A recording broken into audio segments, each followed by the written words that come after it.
Karen with 24-Hour Bookkeeper. You might have heard of the banking or the transaction functionality in QuickBooks Online, and today I want to go into a little bit more detail so you feel like you have a pretty good understanding of what this function really does. First of all, it's kind of a monster, in a good way, because it does so much for you and really saves you time. It's meant to connect your accounts to QuickBooks Online. Most businesses will go to online banking to see how much money they have, and they'll log into their credit card accounts to see what their balances are. Intuit wanted to bring that directly into the product so you can have access to all of your information in one spot, and you can easily toggle back and forth between them.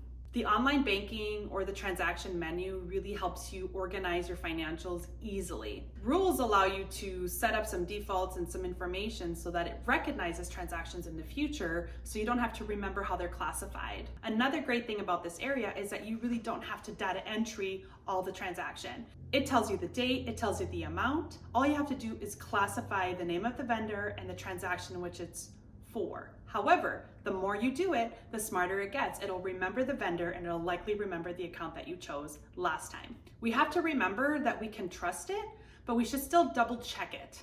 A lot of times people say, hey, this is automatically going in there. Well, it thinks it knows what it is, but you still need to tell it or verify that the information is accurate before you send it into QuickBooks. I would describe the banking or transactions function as a secret room. This means that the information comes in from your accounts, but it isn't actually reflected on your financials until you tell it to do so. Just because you're using the banking function does not mean you're actually reconciling your financials. There is an actual function where you must reconcile your transactions for them to be considered final at the end of the month.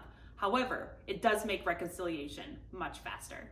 What's also great about this banking function is that you can see your information in real time, meaning you don't have to wait for the bank statement to come at the end of the month. As much as you need that for reconciling, now you can see what's actually happening and the activity on both your bank and your credit card accounts. Just remember, this is the beast. However, if you learn how to use it properly, it really can make a big difference in managing the financials of your business.